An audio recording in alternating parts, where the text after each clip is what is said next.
পশ্চিমবঙ্গের সকল ছাত্রছাত্রীকে জানাই আরও একবার স্বাগতম। আশা করছি তোমরা ভালো রয়েছো এবং যে ক্লাসগুলো দিচ্ছি সেগুলো মনোযোগ সহকারে করছো।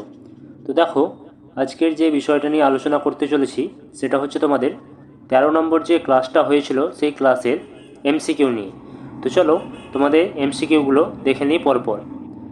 আর তার আগে বলি যে যদি তোমরা চ্যানেলটি এখন পর্যন্ত সাবস্ক্রাইব করোনি, অবশ্যই সাবস্ক্রাইব করে আমাদের সঙ্গে যুক্ত হয়ে যাও পরীক্ষার প্রস্তুতি করার জন্য।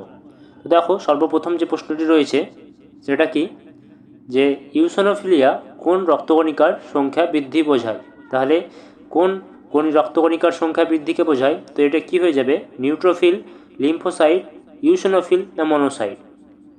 তো দেখো, এই চারটি অপশনের মধ্যে তোমাদের সঠিক উত্তর হয়ে যাবে অপশন সি, ইউসোনোফিল। তাহলে ইউসোনোফিলের সংখ্যা কিন্তু বৃদ্ধি পায়। পরবর্তী প্রশ্ন দেখো, রক্তে ইউসোনোফিলের স্বাভাবিক মাত্রা কত? অর্থাৎ এর যে ন্যাচারাল বা স্বাভাবিক যে মাত্রা সেটি কত? 0 থেকে 200 মাইক্রোলিটার, তারপরে 0 থেকে 500 পার মাইক্রোলিটার, 500 থেকে 1000 পার মাইক্রোলিটার, 1000 থেকে 2000 পার মাইক্রোলিটার। এটি হয়ে যাবে তোমাদের অপশন বি, 0 থেকে 500 পার মাইক্রোলিটার। তারপরে আমাদের 3 নম্বর প্রশ্ন দেখো, ইউসোনোফিলিয়া প্রধানত কোন অবস্থায় দেখা যায়? তো যে অবস্থাতে দেখা যায় সেটি কি, ডায়াবেটিসে, পরজীবী সংক্রমণে, লিভার সিরোসিসে না কিডনি ফেলিওরে? তো দেখো, ইউসোনোফিলিয়া যে অবস্থায় দেখা যায় সেটি হবে তোমাদের অপশন বি, পরজীবী সংক্রমণ। অর্থাৎ বাইরে থেকে কোনো কিছুর সংক্রমণের ফলেই কিন্তু এটি লক্ষ্য করা যায়। অপশন বি সঠিক উত্তর 3 নম্বর প্রশ্ন। তারপরে আমরা দেখে নেব আমাদের 4 নম্বর প্রশ্ন। দেখো, নিচের কোনটি ইউসোনোফিলিয়ার সাধারণ কারণ নয়? তো কোনটি সাধারণ কারণ নয় বলেছে, অ্যালার্জিক অ্যাস্থমা, একজিমা, হাইপারটেনশন না ওয়ার্ম ইনফেকশন? তো দেখো, এখানেও তোমাদের হয়ে যাবে অপশন সি, হাইপারটেনশন। হাইপারটেনশন কোনো ইউসোনোফিলিয়ার সাধারণ কারণ নয়। অপশন সি সঠিক উত্তর। তারপরে আমাদের 5 নম্বর প্রশ্ন দেখে নাও, ইউসোনোফিল মূলত শরীরের কোন কাজের জন্য দায়ী? তো কোন কাজের জন্য দায়ী? ইনসুলিন উৎপাদন, অ্যালার্জি প্রতিরোধ, রক্ত জমাট বাঁধা না পিত্ত নিঃসরণ? এটা খুব ইম্পর্টেন্ট প্রশ্ন, যে কোন কাজের জন্য দায়ী। তো এটি হয়ে যাবে তোমাদের অ্যালার্জি প্রতিরোধ। অ্যালার্জি প্রতিরোধে এই ইউসোনোফিল কিন্তু গুরুত্বপূর্ণ। তারপরে আমরা চলে যাব আমাদের 6 নম্বর প্রশ্ন। দেখো, ইউসোনোফিল বৃদ্ধি সাধারণত কোন দোষের বৃদ্ধির সঙ্গে সম্পর্কিত? তো এটি কী হয়ে যাবে, এটি অবশ্যই আয়ুর্বেদ মতে বলেছে, বাত দোষ, কফ দোষ, পিত্ত দোষ না সমস্ত দোষ? তো দেখো, এই ইউসোনোফিল বৃদ্ধিতে যে দোষের সঙ্গে সম্পর্কিত সেটি হয়ে যাবে তোমাদের কফ দোষ। কফ দোষের সঙ্গে এই ইউসোনোফিল সম্পর্কিত। অপশন বি হয়ে যাবে তোমাদের এই প্রশ্নের সঠিক উত্তর। তারপরে আমরা চলে যাব আমাদের পরবর্তী প্রশ্ন, 7 নম্বর প্রশ্ন। দেখো, ইউসোনোফিলিয়া এর একটি সাধারণ উপসর্গ বা যে সিমটম রয়েছে সেটি কি? ঘন ঘন সর্দি কাশি, অপশন বি উচ্চ রক্তচাপ, option C jaundice, option D অতিরিক্ত ঘাম? দেখো, এটি হয়ে যাবে তোমাদের সাধারণ উপসর্গ, অপশানে ঘন ঘন সর্দি কাশি। অর্থাৎ ইউসোনোফিলিয়া যাদের হয়ে থাকে তাদের কিন্তু ঘন ঘন সর্দি কাশি হয়। অপশন এ সঠিক উত্তর।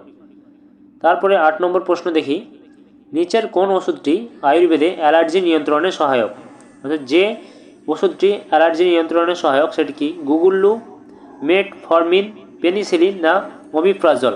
তো দেখো, আয়ুর্বেদিক এটি হয়ে যাবে তোমাদের গুগুল্লু। অপশন এ গুগুল্লু এই অ্যালার্জি নিয়ন্ত্রণে সহায়ক একটি ওষুধ। তারপরে আমরা চলে যাব 9 নম্বর প্রশ্নে। দেখো, ইউসোনোফিলিয়ার ক্ষেত্রে কোন পঞ্চকর্ম সবচেয়ে উপকারী? অর্থাৎ যে পঞ্চকর্মটা সবচেয়ে বেশি উপকারী সেটি কি, নস্য, বমন, বস্তি না লেপন?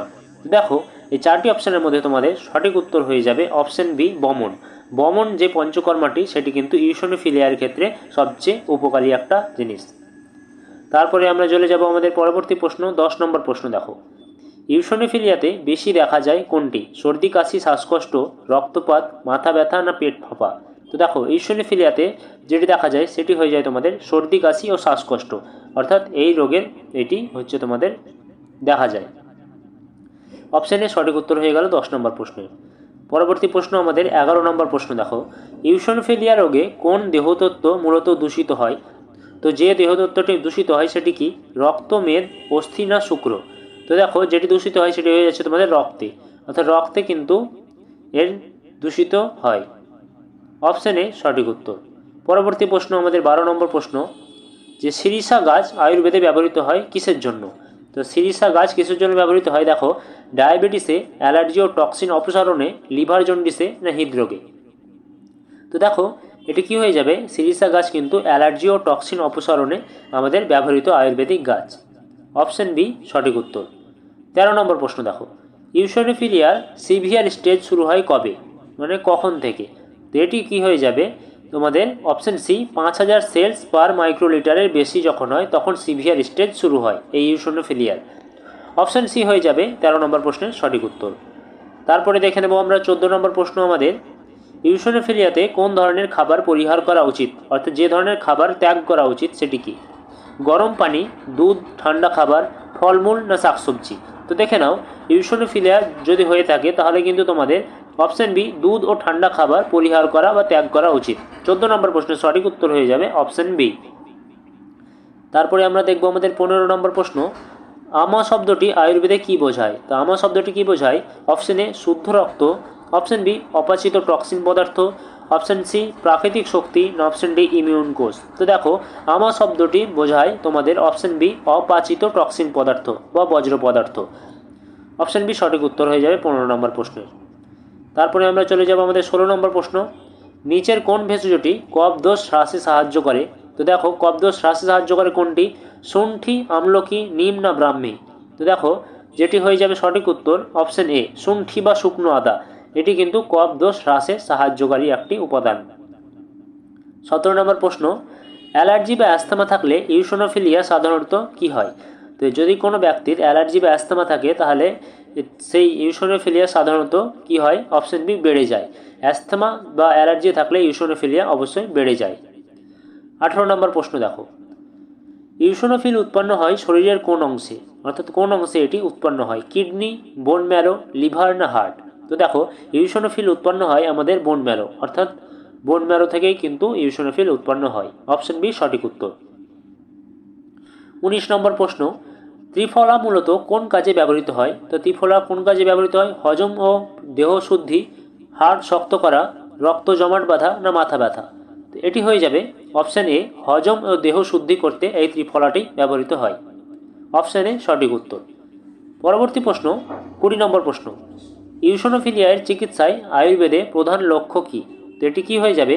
অপশান এ ইনসুলিন বৃদ্ধি, অপশান বি দোষ সমন্বয় ও রক্ত পরিশোধন, তারপরে অপশান সি রক্তচাপ নিয়ন্ত্রণ না অপশান ডি মানসিক প্রশান্তি?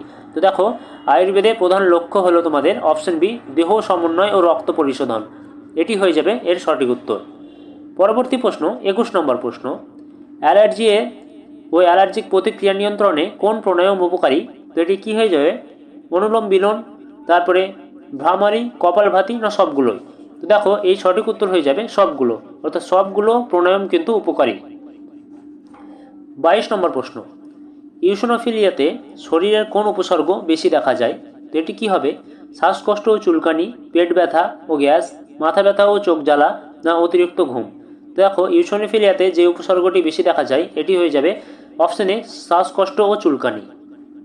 পরবর্তী প্রশ্ন আমাদের 23 নম্বর প্রশ্ন দেখো, ইউসোনোফিলিয়ার প্রাথমিক পরীক্ষা কোনটি দ্বারা হয়? তো কোন প্রাথমিক পরীক্ষাটা করা হয়? ইসিজি, সিবিসি, এমআরআই না এক্স রে? তো দেখো, এটি হয়ে যাবে তোমাদের সিবিসি, কমপ্লিট ব্লাড কাউন্ট। আচ্ছা বলো তো, ইসিজি কোন কোন আর কি রোগের ক্ষেত্রে ব্যবহৃত হয় এই ইসিজি পরীক্ষা? এটা অবশ্যই কমেন্ট করে জানাবে।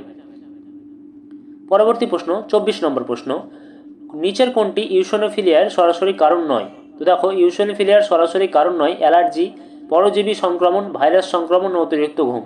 তো দেখো, যেটি সরাসরি কারণ নয় সেটি হয়ে যাবে তোমাদের অপশন ডি অতিরিক্ত ঘুম। অতিরিক্ত ঘুম কিন্তু এই ইউসোনোফিলিয়ার প্রধান কারণ নয়। 25 নম্বর প্রশ্ন, আমাদের এই এমসিকিউ সেটের শেষ প্রশ্ন, আয়ুর্বেদে ইউসোনোফিলিয়া নিয়ন্ত্রণে প্রধানত কোন জীবনধারা অনুসরণ করা উচিত? তো যে জীবনধারা অনুসরণ করা উচিত সেটি কি? দেরিতে ঘুম, ভারী খাবার, প্রাণায়াম, গরম পানি, সুষম খাদ্য, ঠান্ডা পরিবেশে থাকা না বারবার অ্যান্টিবায়োটিক গ্রহণ? তো দেখো, এটি হয়ে যাবে তোমাদের অপশন বি প্রাণায়াম, গরম পানি ও সুষম খাদ্য গ্রহণ। তো এটি হয়ে যাবে তোমাদের 25 নম্বর প্রশ্নের সঠিক উত্তর। আশা করছি তোমরা ক্লাসটি বুঝতে পেরেছো, এবং যদি তোমাদের কারোর কোনো প্রশ্ন থাকে অবশ্যই কমেন্ট করে জানাবে। আমি পরের ভিডিওতে চেষ্টা করব সেই ভিডিওর উত্তর দেওয়ার। তো এই ছিল আজকের প্র্যাকটিস সেট অর্থাৎ এমসিকিউ সেট। আশা করছি বুঝতে পেরেছো। তো আজকের ক্লাসটা এত দূরই। সবাই ভালো থাকবে, সুস্থ থাকবে। ধন্যবাদ।